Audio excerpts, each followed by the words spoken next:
No baby born in the post-war years could have had a clearer destiny marked for them than Prince Charles Philip Arthur George, heir to the British throne.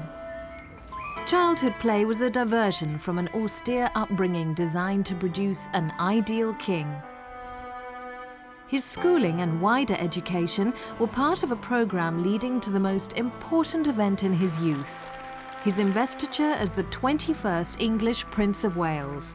When you marry, Conscious of his obligations to crown and country, Charles knew he had to find the perfect wife. With his wedding to Lady Diana Spencer and the births of their sons William and Harry, the monarchy's future seemed secure. But the fairy tale marriage fell apart. A year after their divorce, Diana died tragically in a car crash in Paris. Nothing in Charles's life had prepared him for the task of raising his sons alone after the dreadful loss of their mother.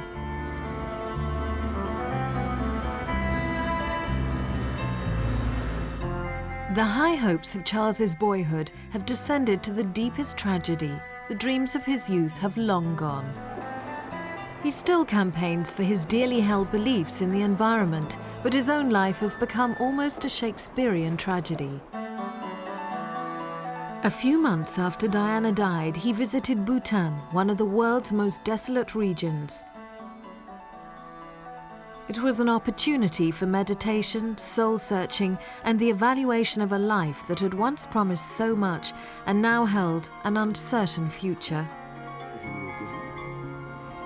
In Bhutan, as in other places, he found solace in breathtaking scenery, which he tried to capture in his watercolor paintings.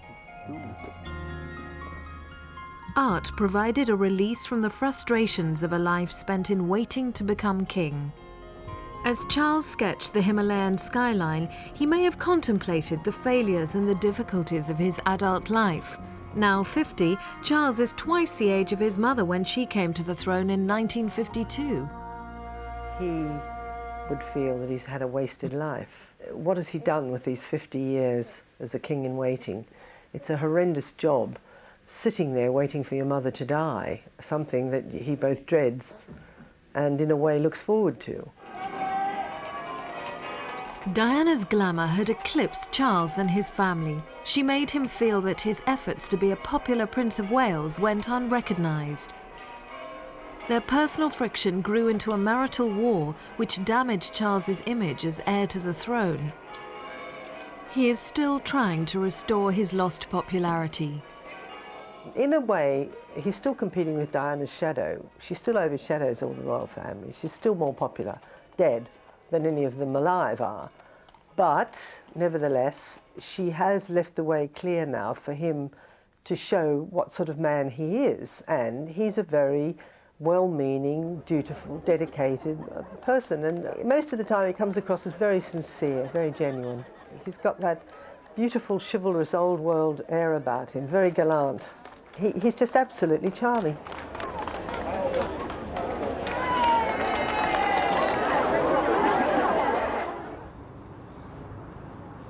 Diana's death as a former member of the royal family tested protocol. There were disagreements over her status.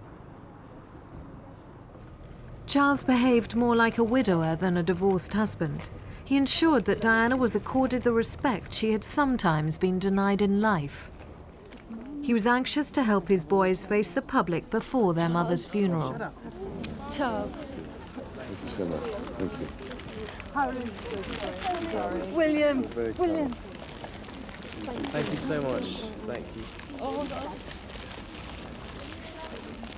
Thank you very much. William and Harry behaved with remarkable dignity, taking strength from the sympathy of ordinary people who mourned their mother.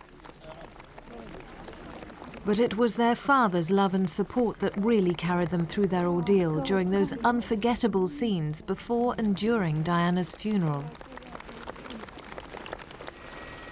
Oceans of flowers were left at the royal palaces as tributes to Diana. Charles showed his sons that life had to go on. A few weeks after Diana's death, he made a visit to South Africa. He received a rapturous welcome, the sort that he had once enjoyed as a single man. Savouring his newfound appeal, he entered into the spirit of the occasion. The burden of rivalry with Diana had been tragically lifted. Charles felt free to be himself. Everyone's noted how his own behaviour seems to have transformed since Diana's death, how much more outgoing, how much more relaxed he's been. I think he always found himself playing second fiddle to her. He always found himself overshadowed by her. Whatever card he played, she seemed to trump. And I think he must desperately have hoped that divorce would somehow put an end under this awful story. Of course it didn't. It didn't. Only her death did. There's no doubt since Diana's death that it has looked as if a huge burden has been lifted from Charles's shoulders. And in many ways, other members of the royal family as well. We've seen what I call the Dianification of the royal family. On the Queen's golden wedding anniversary, there she was, walkabout in Whitehall, holding one of these heart-shaped silver balloons. The Queen would never have done that in the pre-Diana era. And Charles, you can't say he's glad she's dead, but clearly it's made his life a great deal easier. Prince Harry, just 13, accompanied his father to South Africa. The spectacular displays of tribal dancing proved a tonic for the young boy. It was a way of going forward after his mother's death.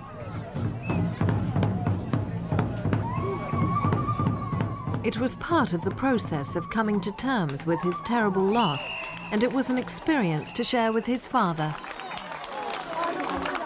I think one of the major successes of the South African tour is the way it's shown how the Prince of Wales is coping in the initial stages of being a single parent. And indeed, the royal family are conditioned not to show emotion in public, but he put his arm around the boy on several occasions. He stopped short of giving him a fatherly hug, but at least it was a very friendly pat. And he's not a normally tactile person, Prince of Wales isn't, and I think Harry responded in kind, because he was used to it from his late mother, of course. Drinking the local brew reinforced the bond between Charles and his hosts, with the added bonus of giving Harry something he could tell his friends about.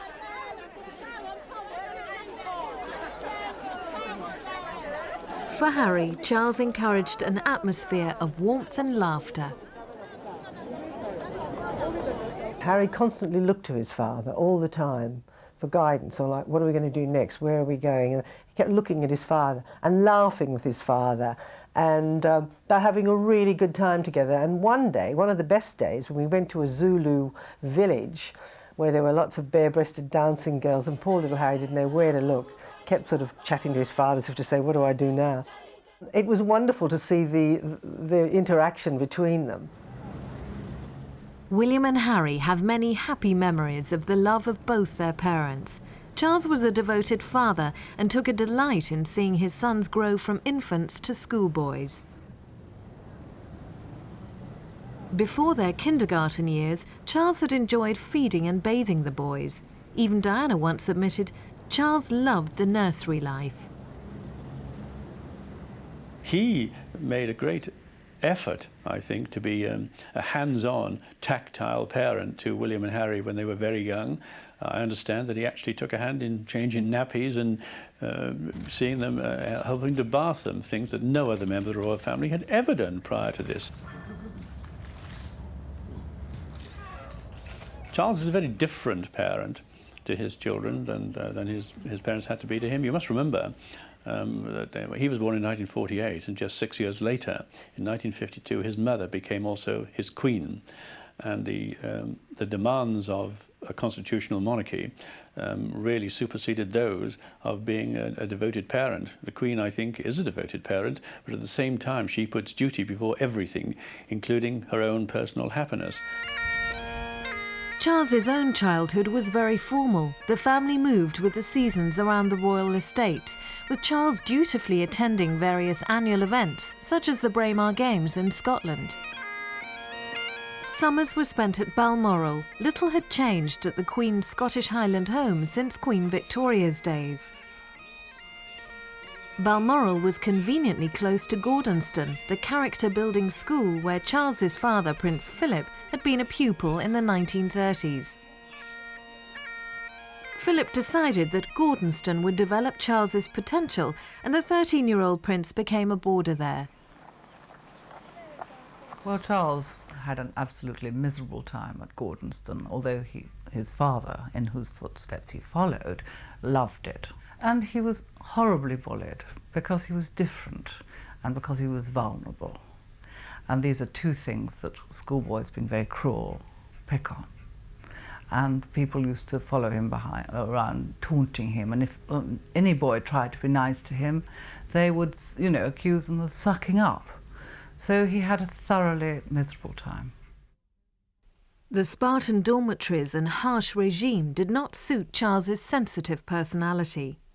A good education didn't compensate for the bullying he received. It did sow into him this spirit of defeatism and proneness to depression that he had, because he was really miserable at Gordonston. But he certainly, his contemporaries testify that he was singled out for pretty vicious bullying at a pretty vicious school, actually, utterly miserable there. And it may have sown in him certain self-doubt and other qualities that we still see with him at 50. Philip took an active role in his son's upbringing. He made inevitable comparison with Charles's sister, Princess Anne, who was younger but made of sterner stuff than her gentle-natured brother. Charles and Anne were prepared for a life in the public eye. Anne's tougher qualities made her Philip's favourite. Philip's always been a very tyrannical and demanding father. His way of compensating for his own public role as number two to his wife, which Philip's never been comfortable with, was to be head of the family. And it's often been said, and it's absolutely true, that Princess Anne was his favourite son, his only daughter, because she, in Philip's eyes, has showed a lot more strength of character than any of his sons. And particularly in childhood, Charles could be reduced to tears by Philip driving him on, thinking he was a bit of a wimp, that Anne was the tougher one, and that's what he wanted his son to be. And that's remained true in adulthood. Charles wanted to please his father with his sporting achievements. He tried to compete with Philip's skills at polo. It was a hard game with physical dangers, but the Queen approved. Polo involved her own great love of horses. And winning trophies made Charles feel triumphant.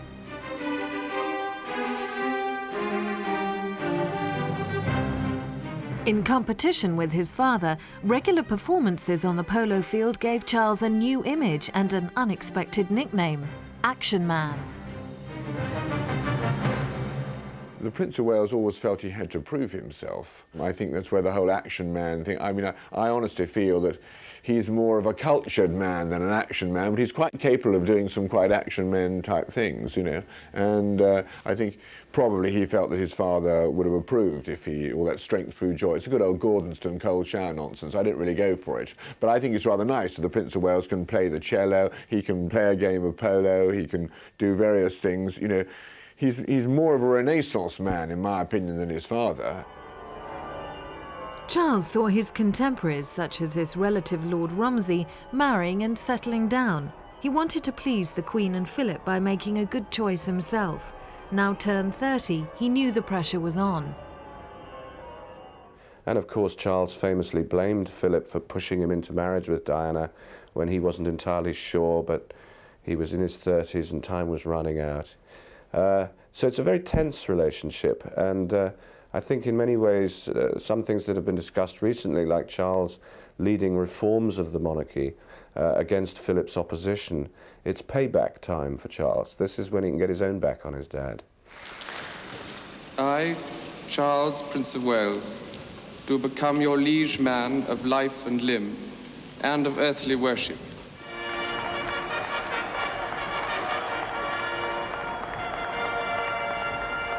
With his spectacular investiture at Carnarvon Castle in 1969, Charles was raised high by public expectation.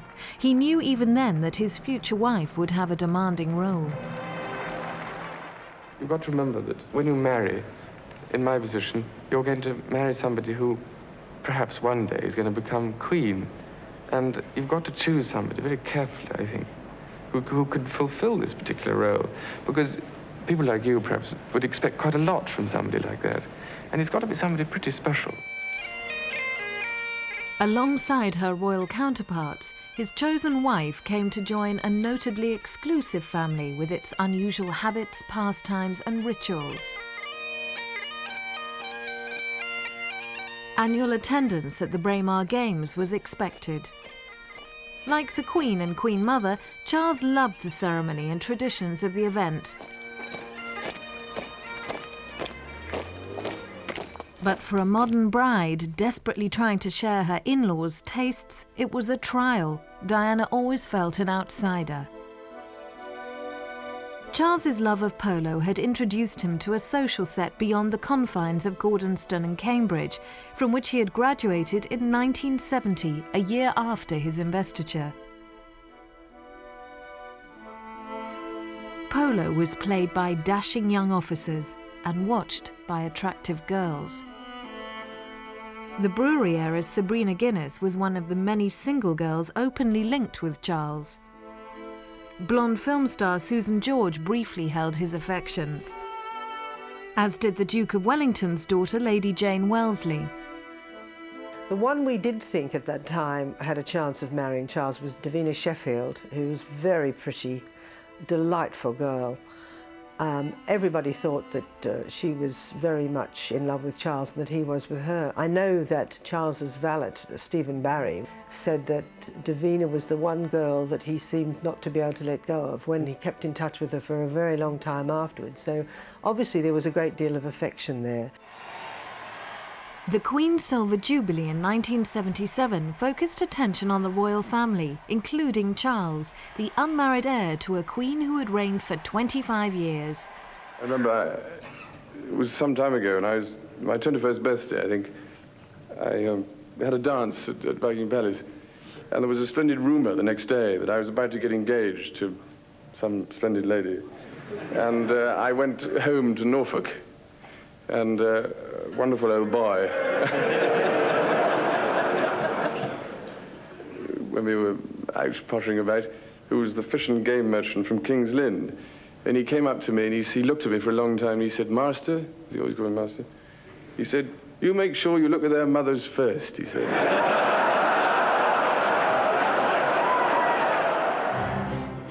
Laughing off his bachelor status was typical of Charles. He enjoyed clowning around in public, quite unlike his regal older relatives.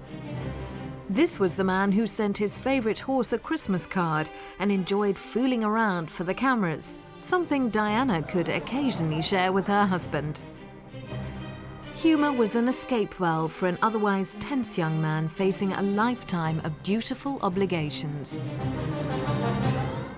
If anybody ever envied the Prince of Wales with his limousines and private trains and private planes, you wouldn't if you would hear him, what he said to us one day. He said, "You can't imagine how awful it is to have your whole life mapped out for you," because he was mentioning that any time we wanted to, we could go off to the movies at night and see something or have a bit of fun. He couldn't. His life's preordained. He said, "I know where I'm going to be next week, next month, next year." He said, "You just imagine what that's like." Well, it's a pretty horrendous thought. I mean, I don't think many of us could put up with it. It is that he's trapped by birth. However, in the 1970s, being a bachelor Prince of Wales had undisputed advantages, unlimited female attention for one. No wonder Charles needed pressure to give up his freedom and take on the restrictions and responsibilities of marriage. Service in the Royal Navy completed Charles's formal education. The young officer had a secret known to very few. He had fallen in love. From the moment he met Camilla Shand in 1972, she would dominate his life. Charles is very much a ditherer, right back crucially to his choice of a bride. He was described as being like Hamlet, the indecisive prince. He could have married Camilla when he first met her in the early 70s. He was in the Navy, and he not unreasonably thought he was about to go off around the world for the best part of a year, that it was unfair to ask anybody to wait for him at this time. And he was horrified when he got a letter way out in the Caribbean somewhere, that she was going to marry Andrew Parker Bowles, and he'd missed his chance. Charles regrets that moment of being indecisive and not proposing marriage to her, and will regret it for the rest of his days. The structured and disciplined routine of naval life filled Charles's days and gave him the chance to gain promotion and earn respect through his own efforts. Thank you all once again for having me here. I've enjoyed it enormously, and I hope you all have a very happy Christmas indeed. Charles used Broadlands, home of his great-uncle Lord Mountbatten, as a weekend retreat to entertain a host of eligible girlfriends. One of the most beautiful was Anna Wallis. But Anna Wallis had the class, the background, the spirit that it took, I thought, to be a proper partner for a Prince of Wales. But she didn't like the way he treated her, and she wasn't going to put up with it, and she let him know about it. And at a ball, when he spent most of the night dancing with Camilla Parker Bowles and not her, she just flounced out and said, you know, nobody treats me like that, not even the Prince of Wales. That at least puts me in the clear. It wasn't conscious nepotism. Mountbatten was Charles's mentor. Charles confided his secrets to the elderly Earl and asked his advice on matters close to the heart. They called each other honorary grandfather and honorary grandson because, of course, his grandfather, the king, had died when he was only 3 or 4. Mountbatten was a worldly wise man who gave Charles very direct advice, particularly about women, and made his home Broadlands available to the prince. He told him he should sow some wild oats. And various girlfriends of the prince's, including Camilla Parker Bowles, were entertained at Broadlands while Mountbatten looked the other way. But his real ambition was that Charles, after he'd sown those wild oats, should marry his own granddaughter, Amanda Knatchbull. Mountbatten's hopes died with him. He was assassinated by the IRA in Ireland in 1979. It was a devastating blow for Charles, who bravely read the funeral lesson. They are carried up to the heaven, and down again to the deep. Their soul melteth away because of the trouble. Mountbatten's murder by the IRA in 1979 was a huge blow to Charles. It left an enormous void in his life. He's always had this yearning for older, wiser figures as mentors, from Lord Butler at Cambridge to Van der Post. I think it left Charles adrift for a while. It was after that that he proposed to Amanda Knatchbull, perhaps to try and retain the link with his grandfather at a time when he was said to be trying to contact Mountbatten via Ouija boards and spiritualists, so big was the hole in his life. 19-year-old Lady Diana Spencer had watched Lord Mountbatten's funeral on television. The first time he really sat up and took any notice of Diana was on a hay bale on a Sussex farm in 1980, when she found herself sitting next to him and she said, "Oh, you poor man, you looked so sad at Lord Mountbatten's funeral, you need somebody to look after you properly." And he was still vulnerable enough to be very touched by this and did a sort of double take and thought, gosh, maybe there's more to this little girl than I'd noticed. So in a funny way, Mountbatten's death led him to Diana. Mountbatten would very much have approved of Diana Spencer as a bride for Prince Charles. She was aristocratic, she was beautiful, she was apparently a virgin. She was everything that he had always advised Prince Charles to look for in a wife. When his close friend Nicholas Soames married, Charles took his fiancée to the wedding.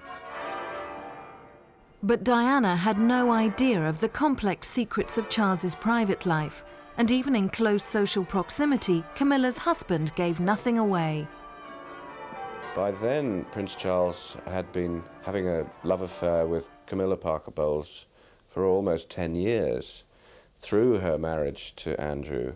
I think what characterized the whole thing before, during and after Charles's marriage to Diana was that Andrew Parker Bowles was an old-fashioned enough Englishman to regard it as his public duty to allow the Prince of Wales to exercise what used to be called droit de seigneur over his wife.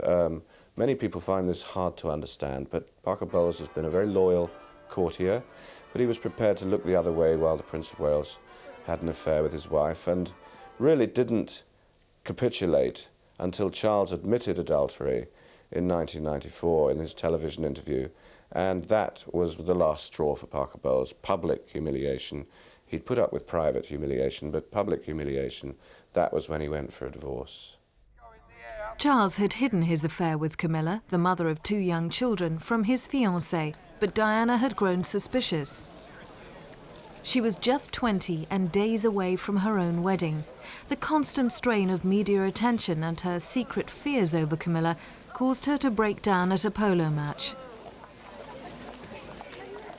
She was led away and comforted by Lord Romsey and by Charles, but it was a sign that all was not well. We have to remember that Charles did give up Camilla when he got married. However, he remained in love with her, but he did actually physically give her up.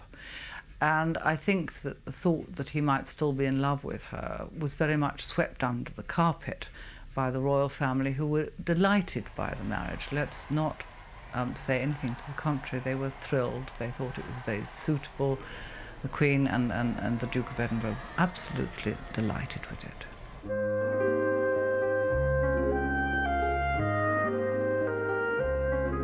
On his honeymoon, Charles apparently read 5 volumes by his friend, the elderly philosopher Laurens van der Post. He insisted on reading these aboard the royal yacht Britannia, much to Diana's dismay. While the public thought that the golden couple were enjoying a luxurious cruise, seeds of marital discord were being sown. I think poor Diana realised as early as the honeymoon that there might be enormous trouble making this marriage work. She'd had her suspicions already in the months of the engagement about Camilla Parker Bowles, who was always around, who always seemed to know what was going on before Diana did. And when they went on honeymoon aboard Britannia, Charles tended to spend all day reading Laurens van der Post books, and of course every evening they had dinner with all the officers in the officers' mess, so it wasn't exactly a touchy-feely being alone together honeymoon like most people have. After their Mediterranean cruise, the Prince and Princess of Wales flew to Scotland to join the other royals at Balmoral. The newlyweds posed happily for the cameras. But it was a deceptive performance. Diana was already ill, suffering from the eating disorder bulimia nervosa and from depression. She was obsessed by thoughts of Camilla. The irony was when she began to show signs of bulimia and signs of depression as the honeymoon continued that autumn at Balmoral, Charles brought up to talk to her, of all people, Laurens van der Post, his elderly mentor, who he thought might try and understand better than he could what was wrong with this young girl. And this was the last man in the world she wanted to talk to because he'd haunted her honeymoon in the shape of his books. She said he spent more time with Van der Post than he did with me on our honeymoon. Diana's problems were no obstacle to royal tours.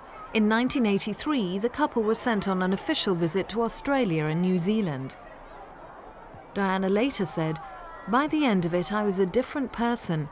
I realised the sense of duty, the level of intensity of interest, and the demanding role I now found myself in."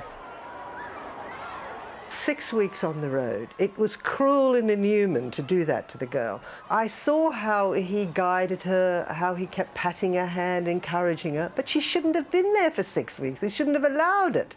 She'd had a baby 9 months earlier. I mean, she had to go through a tremendous adjustment from being a kindergarten helper to being the famous royal fiancée, bride of the century, mother of the year, all in a period of 12 months. And nobody seemed to take that into consideration. They just said, right, well, we'll shove Diana and Charles out on the royal road now because they're terrific publicity for Britain.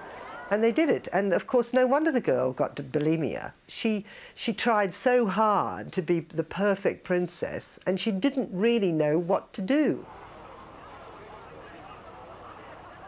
Charles seemed proud of his wife. Ladies and gentlemen, the last time I was here was 2 years ago, in 1981, shortly before we were married. And at that time, everybody was saying, good luck, and I hope everything goes well, and how lucky you are to be engaged to such a lovely lady. And my goodness, I was lucky enough to marry her. And we had many messages.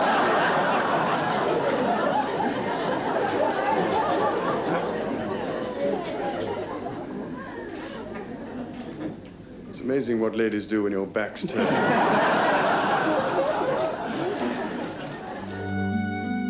2 years later, the couple made a successful tour of Italy. They were now an experienced partnership. On the surface, all seemed as calm as their gondola ride in Venice.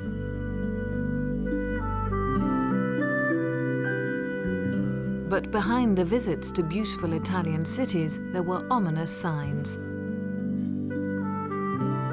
Charles was forging ahead with his interests in art and architecture, subjects that the princess found boring. He had grown to love painting. He was proud of his results and he strove to improve his techniques. But it was a hobby he preferred to practice alone. While her husband grew more absorbed, Diana was often left to kick her heels. This was not the romantic marriage she had hoped for.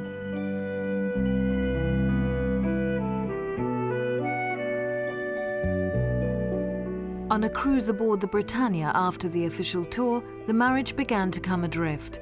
Charles felt he had done all he could to help Diana cope with her royal life. He settled down with Diana and he really did devote himself to making her happy. Now, this was a very difficult job, as we all know, because she found it so awful to cope with the pressure she was under from transforming herself from a nobody into the world's most famous cover girl virtually overnight. So they had a lot of difficulties. So he devoted himself to helping her, but he was just a man. He's not Superman, and he made mistakes. He didn't understand the problems that she had, and a lot of it turned him off, and his sympathies were finally exhausted. But, you know, he did try. He did get her to a psychiatrist, and I think he did as much as any man could have been expected to do, but she was a very difficult woman to live with. The couple soldiered on, but by the summer of 1986, the marriage had privately broken down. On holiday in Mallorca with the Spanish royal family, Charles and Diana played the happy couple. In fact, Diana hated the attention Charles received from King Juan Carlos and Queen Sofia. Diana suffered serious bouts of bulimia. After a few days, Charles returned home alone. Reunited with Camilla Parker Bowles, he headed straight for the sanctuary of his beloved Balmoral. Well, there are many royal homes, but of all of them, Charles has always said that Balmoral is his favourite from childhood through adulthood. During the decline of his marriage to Diana, it was to Balmoral that he always disappeared. And there was this pattern where the first time the public really realised something was wrong was when Charles was always at Balmoral and Diana wasn't. It's always the place where he goes to think and retreat and recover his spiritual energies. And it's always meant a great deal more to him than any other home. Hard games of polo with its rough physical challenges helped Charles cope with his inner tensions.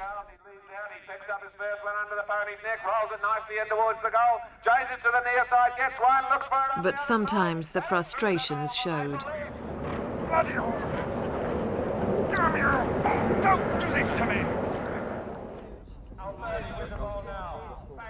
Polo, like hunting, provided an ideal cover for continued contact with Camilla Parker Bowles.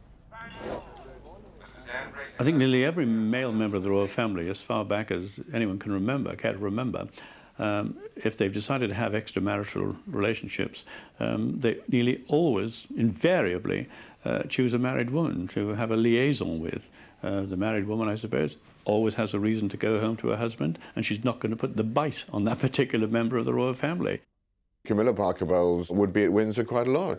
I remember her spending quite a lot of time there, but not so, you know, there was never any impression that, you know, once the marriage had really got underway, that Camilla was pushing her nose in or sort of determined to be there. But I mean, clearly, if her husband was playing, and he played for quite a long time, that Andrew Parker Bowles and the Prince of Wales would have played on the same teams. Charles's friends fell under Diana's suspicion, even the Palmer-Tompkinsons, whose daughters Santa and Tara were regulars on the social scene. Their mother Patty grew close to Camilla, and the family became part of Charles's exclusive Highgrove set. The Palmer-Tompkinsons are very long-standing friends, starting on the ski slopes, where the annual trip to Closters is actually spent in their chalet, but they've become very close members of the intimate circle throughout the decline of the marriage, etc., in England as well as there. They particularly bonded during the avalanche that very nearly killed Charles, killed his friend Major Hugh Lindsay, and very nearly killed Mrs. Palmer-Tompkinson, who was swept over the precipice with Major Lindsay and was very lucky to survive with multiple injuries. I think that bonded them all together. And it was interesting thereafter that Charles and the Palmer-Tompkinsons decided they must keep going back to Closters year after year to cauterize this memory. But the Palmer-Tompkinsons and their two sprightly daughters, who are famous what are called it girls on the circuit these days, are still to be seen on the ski slopes with Charles. And Tara Palmer-Tompkinson is not ashamed of making use of this royal connection to advertise various designer ski gear and so on. That's the kind of girl she is. They're very close friends who've seen Charles through many a dark hour. Charles and Diana both took an active role in their sons' upbringing, training them for a life of public appearances. I've always believed that he was an excellent father.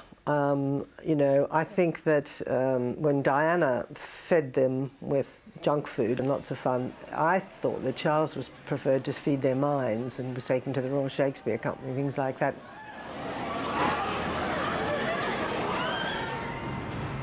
Diana often complained about Charles's frequent absences and his distance from the family.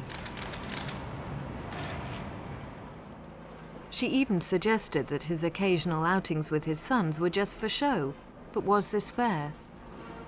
It's certainly true that since her death, he's become a model father, cancelling public engagements to spend time with them or postponing them, which he'd never done before. And I think the pattern is that duty came before domestic priorities while Diana was alive. And it took Diana's death for him to realise that maybe the children should come first.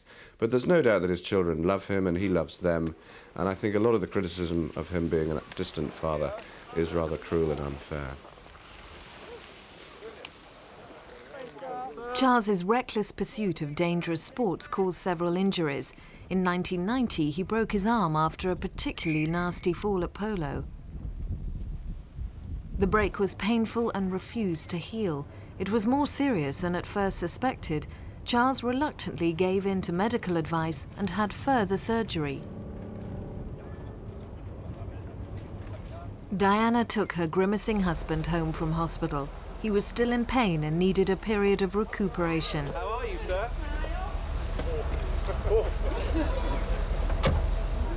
Now married in name only, they staged a show of togetherness out of duty. The public didn't know that Camilla had visited him in hospital. Keeping up appearances, Charles and Diana returned to Highgrove, their country home. Diana soon left, and Camilla came over from her nearby home, Middlewick House, to provide Charles with tender, loving care. Camilla had become mistress of Highgrove. Highgrove was his HQ near the Parker Bowleses, near Camilla, and it had the atmosphere of Camilla to it before they even got married. And throughout their marriage, close friends of Charles would be the Highgrove set. And there were several times at the various stages of deterioration when Diana tried to break up this Highgrove set. Diana would leave on a Sunday afternoon to take the children back to London to go to school, and Charles would be straight out to the Parker Bowleses, or Camilla would come straight over as soon as Diana had gone. And of course, famously, Diana, when she arrived, would always go into Charles's study and press the redial button on his phone, and it would go straight through to Camilla's number. So there she always felt very uncomfortable, very spooked, not at home at all. It was his house, not hers. In February 1992, Charles and Diana made an official visit to India. Rumours about their relationship were rife.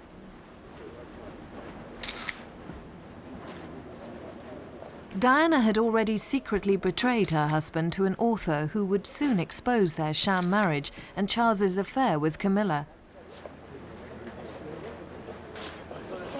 Diana had discovered that Charles's private foreign trips were not all that they seemed.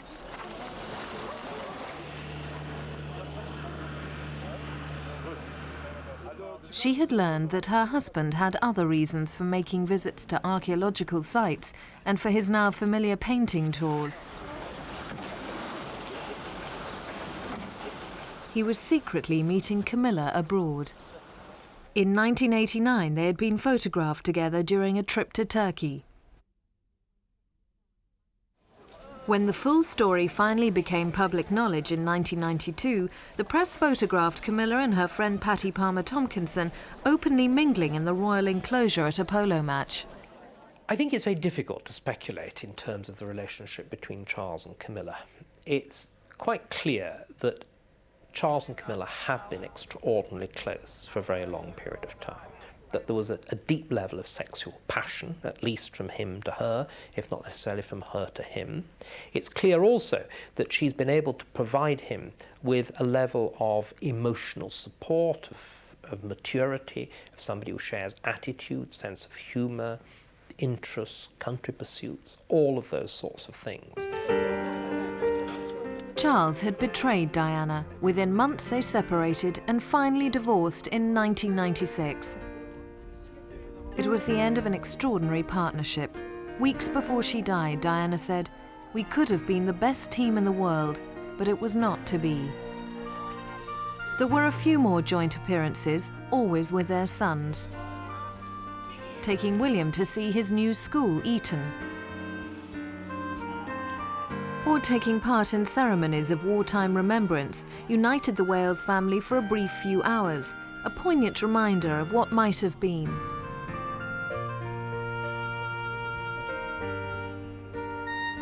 Their last time in public was for William's confirmation in March 1997. Just 5 months later, Diana died in Paris.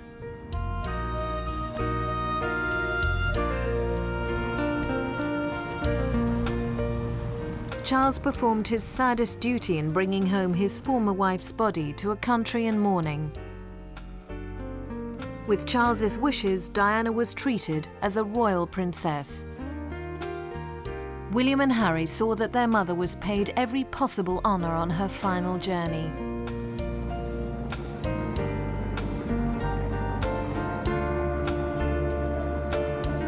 Charles accompanied his sons to Diana's private burial at Althorp, her family home. He had responded to her tragic loss with unexpected dignity. I think Charles's behaviour during the week of following her death was absolutely impeccable. It was also that of a man who was genuinely appalled by what had happened, clearly overcome by the deepest mixed feelings. Because I think one of the things that has been very frequently misrepresented is the relationship between Charles and Diana. It wasn't a loveless marriage. If you look at the two of them, those shots at the very beginning of the marriage, these are people between whom there is some very, very close tie. I think Charles was half in love, half not in love.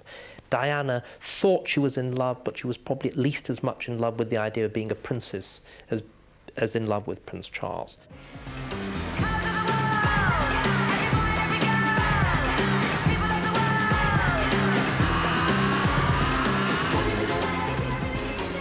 A few weeks after the heartbreak of Diana's death, Charles and Harry attended a pop concert in South Africa. 13-year-old Harry was thrilled to meet the Spice Girls.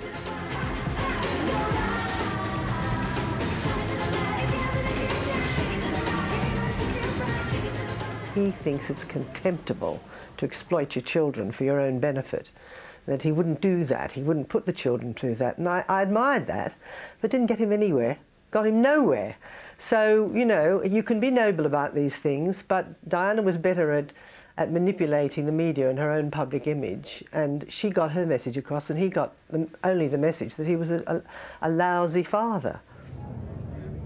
The evening was the tonic for both father and son.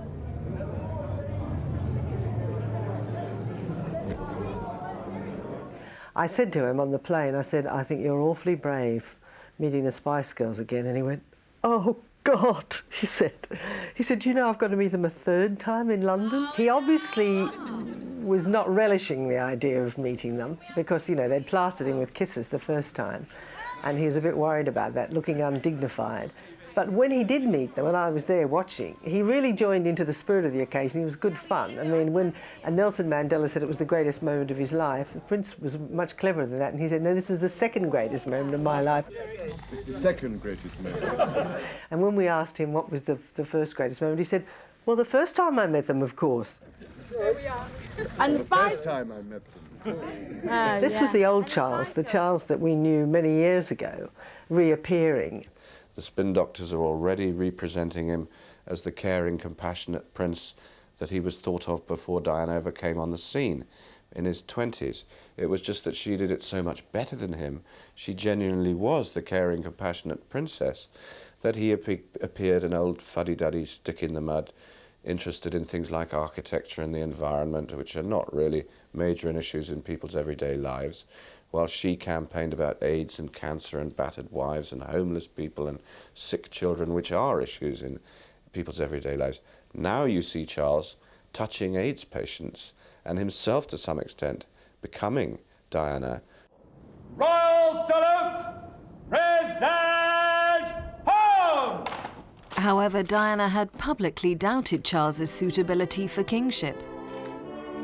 She believed he was born to the wrong job.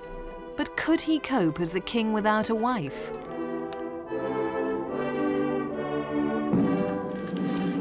It is important to have the support of somebody that you can trust, and you can totally trust, just as the Queen has the Duke of Edinburgh. I wonder how she could carry on if he didn't exist. It is the real top of the greasy pole, and you're there on your own. And so you must have somebody to give you some support, somebody you can confide your hopes and fears, dreams, etc. to. The prospect of a Queen Camilla may still be unwelcome, but would Charles really want to make her his wife after Diana's tragedy? The real argument is that there's going to be 20 or 25 years yet before Charles becomes king. If marriage to Camilla courted a great wave of public antipathy and dislike, as I think it probably would, that would die away in 3 or 4 or 5 years, and he'd still have another 20 years. So I think a lot of people, the public opinion seems to be swinging around to why not, now that Diana's gone, give those boys a mother, etc. Whether or not the British people want Camilla, the woman that broke up the marriage, as the ideal stepmother for William and Harry is a different matter. I suspect that Charles in the end will prefer the status quo, where he has a virtual wife in Camilla, who spends several nights a month with him at St. James's Palace and virtually lives with him at Highgrove in Gloucestershire, where she has a house in the grounds, and that they'll never actually marry, but she'll be virtual wife, virtual queen. That decision may lie in the future. For now, Charles's immediate role is to raise his sons to maturity without the mother they lost so young.